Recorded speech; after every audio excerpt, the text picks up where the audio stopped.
Kevin. Okay. With me now is a slightly different perspective on things. The McCoy family name is so synonymous with the Dragons, with St George and what's become the St George Illawarra Dragons. Matt McCoy was a centre who started his career with Easts, then moved to St George, and was part of that Dragons team during the golden era when St George dominated the games. From the late 40s, 49, till 1966, 12 grand finals, 11 in a row. His son Doug is with us. Doug, g'day. How you doing? Nice to meet you. Nice to meet you. This must be an exciting day just to be a member of the McCoy family. It's always been an exciting time, yeah. I was actually born on the day that he played a grand final for one of the country teams, Leeton. He was captain coach out there. It's an enormous record. I mean, you know, Kevin's even made reference to that record that stands and as it sits, but it's been so long. It has, yeah. Yeah, we need some people with initiative. Actually, the guy that bought me my first pair of football boots is a guy named Roy Turner. And Roy Turner, as a guy in the St George area, went around recruiting some of these fantastic juniors and put them all into renown. And he gathered guys like Billy Smith, Johnny Raper, Reg Gasnier, and Graham Langlands and several others, put them all in this team together as juniors, and they went from renowned as juniors in the St George area up into St George, and then of course for Australia, and became an era that was unbelievable. So Roy Turner was a fantastic instrument in developing that team. You just rolled off some of the most legendary names, not just in this club's history, but in Australian sporting history. Yes. These are the kind of people you grew up around. Yeah, wow. Yeah. Well, I was a kid that just looked up and admired these guys so much, yeah. Yeah. To a Dragons fan and to a Dragons family, 31 years since you were there last, at the top of the game, since a win in a grand final. I mean, this must be something that is so burning in the system.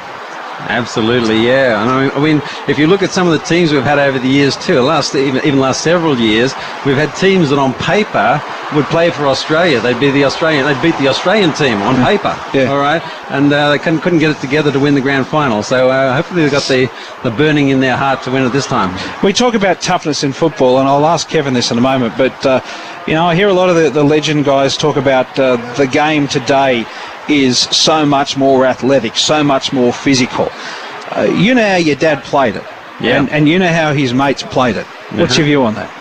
Well, back when he was playing, the laws were different. I mean, you can get away with just about anything on the field. They didn't have the cameras on you, and they didn't have the touch judges coming in and talking to the ref and telling him they'd get away with so much, and they did.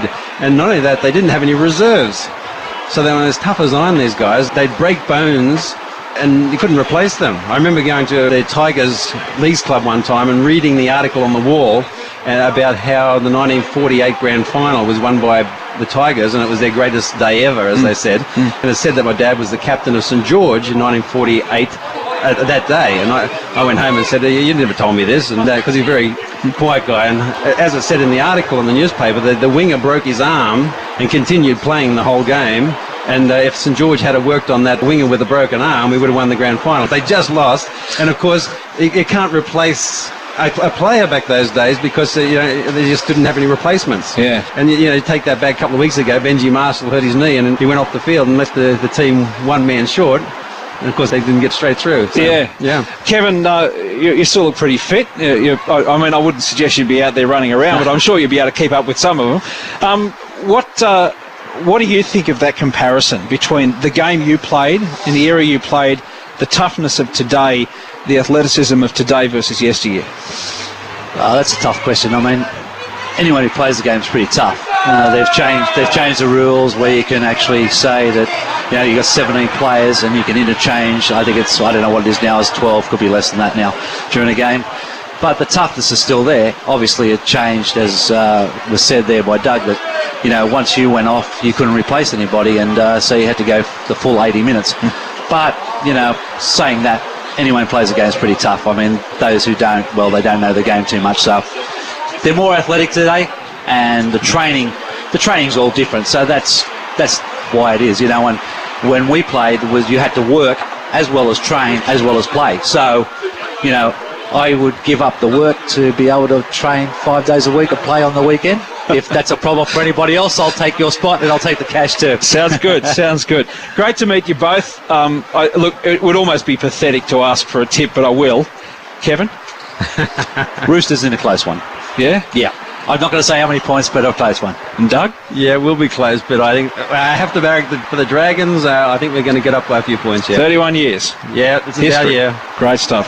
Lovely to meet you both. Thank you for dropping Jason, by. thank you very much Very for having good. us. Thank you. Thanks, Jason. Legendary names in rugby league who are with us here at our broadcast location. Thanks. Thank you. We're Doug McCoy, the son of the legendary Dragons centre, Matt McCoy, and Kevin Hastings, a Roosters legend. Lovely to meet you. This is 2GB. We're live on location from McDonald's at Mascot. We're doing our Friday Fan Day here, and we're doing the broadcast from here. And between now and 6 o'clock, the last grand final tickets in town will go to someone here, a family of 4, to go to the grand final. We'll give them away this afternoon here at 2GB.